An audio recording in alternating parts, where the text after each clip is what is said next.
Hello everyone, and welcome to Rennsport. This is my end of the year 2023 review of the Rennsport beta. I want to make that clear, this is a beta, so don't go thinking that I understand the game isn't complete.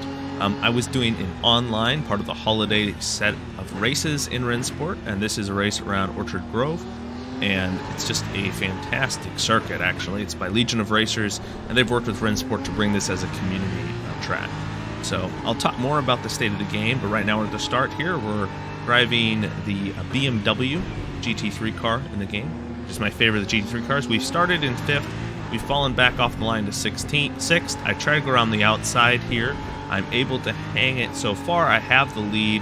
You can see on the radar there that the 6th position Porsche is on the inside. We do not touch. He comes very close, and then he's to the inside. I think it was fair, clean racing on both sides.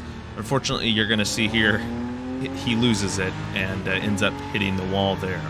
And so I'm now up into 5th position, chasing 4th, and you're going to see that this is going to be a kind of a real story of the race is going to be me versus 4th position, essentially.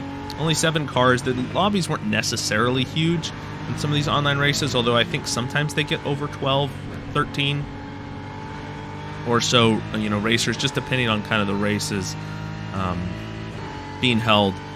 I believe these are held in the evening in European time, and then it's kind of midday for us here in the United States. So it's a little bit interesting. For me, it works since I'm full-time sim racing, but for some people, right, in the United States, it's not going to work very well. And you'll see here, right there, I just made a big snap, and I see 4th place running off, and I thought for sure I had lost him.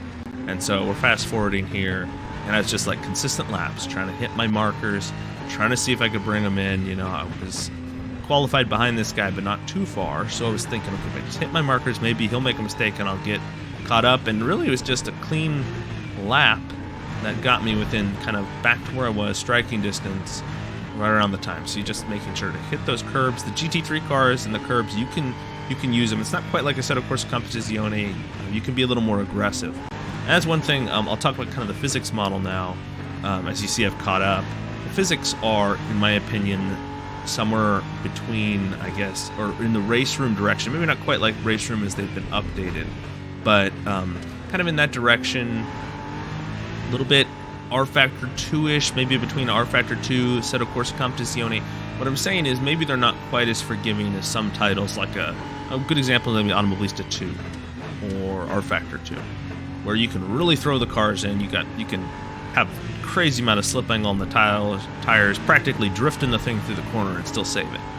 You won't be able to necessarily do that in Rennsport, but you will be able to do that a whole lot more than you could in a title like I said, of course, Competizione. So that's definitely something to consider. And in the driving style, you can push, and there's definitely the tires feel alive under you, and it's a pretty good balance. I don't know. We'll see. Obviously, there's little issues here and there. The force feedback, in my opinion, has gotten a lot better since I last driven. And we're going to skip ahead here in the video 3 laps because essentially I tried just sticking to mines, hitting my points, and essentially both of us are doing that, and not a lot changes. And so I start to be a little more aggressive on the curbs right now, and you'll begin to see I start to reel in a 4th position.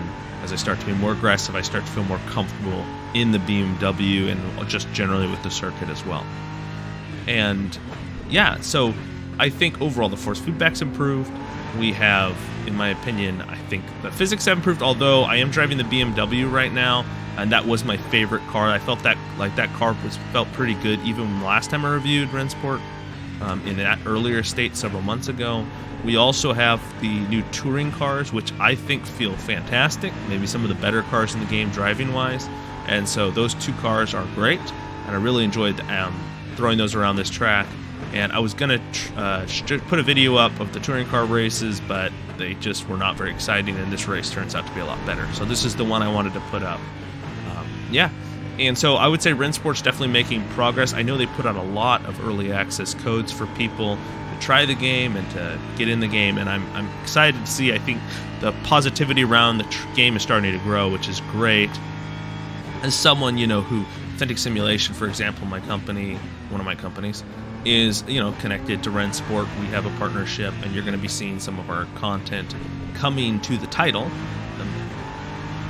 in a similar fashion, I would say, to how this track is in Rennsport. Legion of Racers developed the track. I think this is amazing. It's a great track in Assetto Corsa, and it looks even better now that it's in Rennsport, using the Unreal Engine, advancements that you can use to make the trees look great, trackside details, just looks really good. And so I'm excited to see how we can help Rennsport out in a similar manner, with some community projects and things like that. Kind of just talking about this mod overall, I love the scope. And this is an aggressive project, right? Being in a city. And you're going to see here, we send it up the inside. Step away from my commentary for a second. And I'm trying, this is one of my big shots, trying to get a move done. I was late braking there. I didn't really think I was going to have a move. I just kind of was going to dummy it. And then I kind of stuck my nose in a little harder because it's like, oh, wait, he's kind of leaving the door open. Ultimately, yeah, right there, hit the wall, pushed a bit hard. And, but we're still in it. And at this point, I realized, what? I'm going to really start pushing this guy. Maybe I can force him into a mistake, get up the inside. But yeah, the race really started to kind of kick off and become really exciting at this point. And, road texture feels pretty good. Maybe not the most detailed I've ever felt, but it might be more related to force feedback, which I still don't, it's not industry defining by any means. And then, of course, they can also publish, I use a CSL DD, right? And so it's one of the most common wheelbases out there.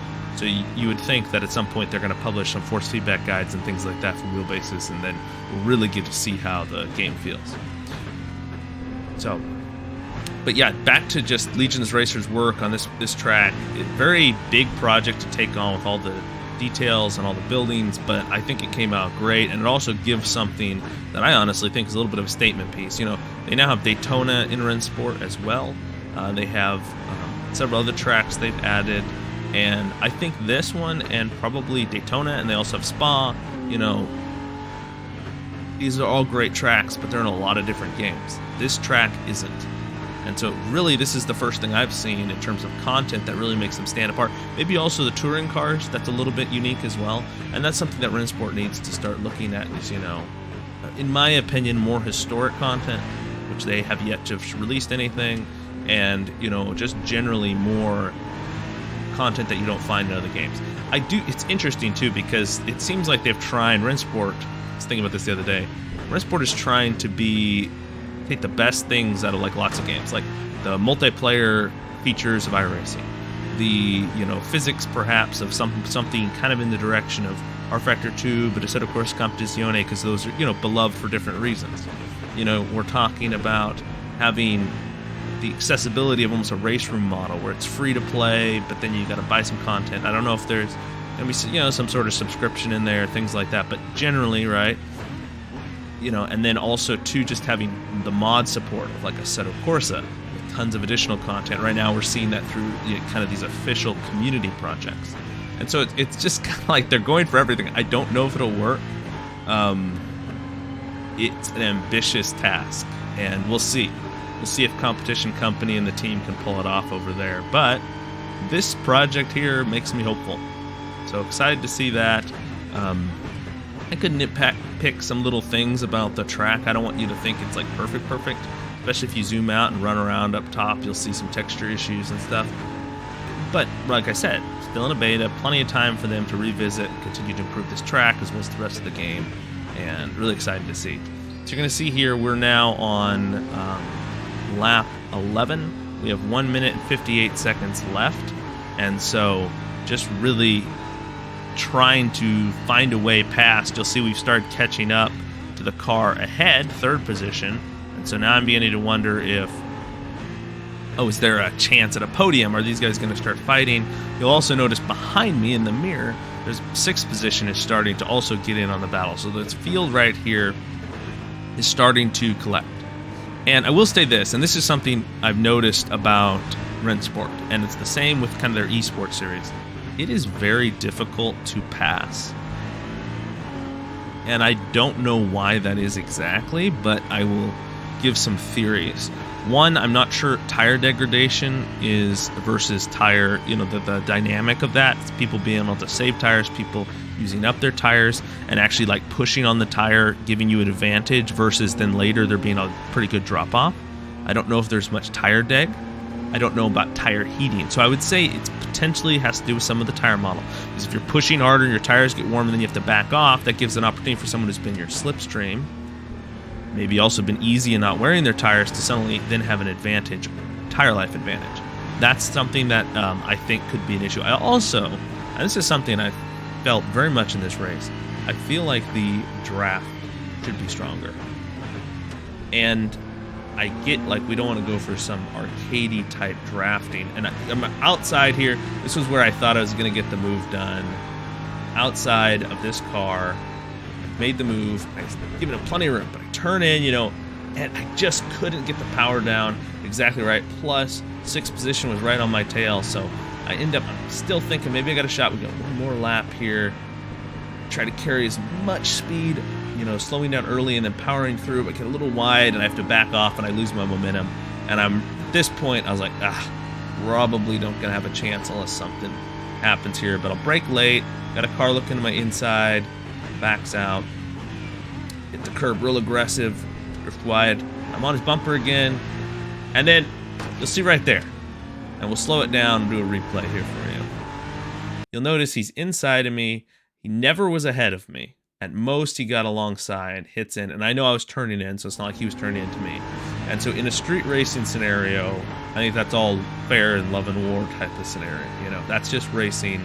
That's what happens on the street circuit, especially in Rennsport. I've no ill against him. I also had to turn to make the corner. I think it was a racing incident. In my opinion, love to know what you think down in the comments below. Do you think it's my fault? Let me know. But yeah, at that point, I think I'm screwed. I lost too much time. Send it in. Now I'm hitting the wall. I'm pushing too hard. But for some reason, I'm still here. And I'm like, all right, well, send it in the next braking zone, see what I can do. And that's about it. So, yeah. Race was fun. Ended up finishing 5th. Started 5th. Lost the position on the start down to 6th. And then was able to earn it back. And then fought with 4th position all race long. A lot of fun. Like I said, tire model, I think they could take a look at that. And also the drafting, right? We don't want it to be an arcade, but definitely I think a little boost would be great. Yeah, so overall I think Rennsport is really making good progress. Like I mentioned, there's some things I think they could do for competitive balance. I also think there's still a lot they could do on the force feedback side. I think posting even guides, because if they have some settings that they want you to use that they think will give you the best fidelity and best quality force feedback, then having them post that, getting a sub page on their website for different, common wheelbases. For example, I'm using a CSL DD. That's one of the most common wheelbases around. So if they could post, a guide on their website, that would be awesome. And then you understand, okay, this is how they want you to experience these cars on a CSL DD. So that'd be awesome, something I recommend them to do. I also recommend that, like I said, they take a look at the competitive balance. I know they're really into the esports thing. I am not really. I think esports needs to be done as a pathway into real racing, because that's what most people really want to do.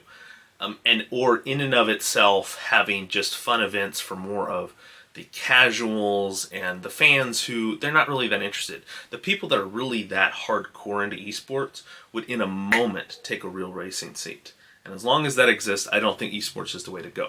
But even as of saying that, I do think if you want to present an esports product, you might have to lean a little bit on making sure it's actually exciting. Every time I tune to watch a Rennsport race, they are boring. And so what I think, and I tune out after a few minutes, So what I think, and I'll watch James Baldwin, for example, and the poor guy, it's tough. And I think part of the reason it's tough is because there's not a lot of excitement happening. There's a lot of pushing and shoving because, like I mentioned, Rennsport's hard to pass. So, as I've mentioned, take a look at that tire model, adding more aggressive heat and wear characteristics. I mean, for example, I don't know, maybe they're using a really hard tire in their simulation. Well, I would model a very soft tire instead, because I think that would help the competitive racing nature, one that can get heats up really easily. cools down rather quickly, and also one that has quite high tire degradation if you're pushing very hard. And then the second aspect that I would take to improve competitive racing is the draft physics. I would boost them at least a little bit, potentially for, also have a slider. So for example, with the competitive racing, maybe if it's normally, let's say, you're going for on the edge of, what maybe is realistic, but you're trending on within what is realistic, right? Within sim racing, we have your own world. And within that world, you can choose how much you want to push towards within the range of what is acceptable, the margin of error, I would say. With Historic Sim Studios, when we make cars, for example, I don't believe in BOP. But what I will do is I will, for example, a faster car, if I'm having a set, for example, the 1934 Grand Prix cars, I will push the faster cars down towards maybe the bottom of the margin of error to be a little slower, and maybe also pick that version of the car from earlier in the season. Versus maybe like, for example, the 1934 Maserati, we will take the late version of that car, the latest version we can find accurate specs and information for. And then we will also then push towards the highest part of, okay, this is probably about as best this car ever did. And through that, the best you can kind of even out performance. And for us, like 1934 year, that's fantastic because they're already one of the closest years in, Grand Prix racing ever in terms of competitiveness across multiple makes. I think they probably need to, within, I guess, drafting, returning to that now within Rennsport, let's push it up to about as much as you could get realistically from these cars. Hit that threshold. And then leave the option for a further increase. Maybe 1.5 times it for some of these league races or esports events, or maybe even 2 times, because there needs to be action. And you're in sim racing, I get it, but for esports, for example, there needs to be a show. There needs to be some excitement, and also be nice to have the option too, because I guarantee you, if I'm going to race with friends around Orchard Grove there, I will want there to be a little bit more drafting, because otherwise you're not going to get enough of a run to get past someone, at least not the way it is now. Maybe the tire model, I think that would definitely help with some improvements, some, like I mentioned, higher wearing tires. But yeah, generally, like I said, that's kind of the competitive aspect. In terms of the game itself, probably the biggest thing, like I mentioned, is just kind of those force feedback detail, things like that. Might also be related to the tire model as well, some of the details there. So yeah, I think there's a lot of promise in Rennsport. It's exciting to see it as someone who has a little bit of an interest from my companies in a new sim. I'm curious to see how it's going to position itself. I do think it's taking somewhat of a unique position and kind of trying to take the very best of the things done in the last generation of sim titles. I'm interested to see. So far, the public hasn't necessarily grabbed onto that idea wholeheartedly, but it's still to come. And of course, I'm going to continue to review Rennsport every couple of months until it comes out and give you my thoughts on where the beta's at and everything, and continue to do some races here and there and give my kind of thoughts as a developer for some racing games and things like that, and developer of a lot of different mods for set of course my kind of unique perspective on this whole development process for the Rennsport game and what the competition company team are doing. So hopefully you found this interesting. I know I'm rambling a bit here at the end, but I just wanted to add a few more additional thoughts at the end of this video. So thanks so much for watching this. Let me know what you think about Rennsport down in the comments below, the state of the game, things like that. And yeah, excited to hear from you all. And most of all, though, I hope you all have a fantastic rest of your week.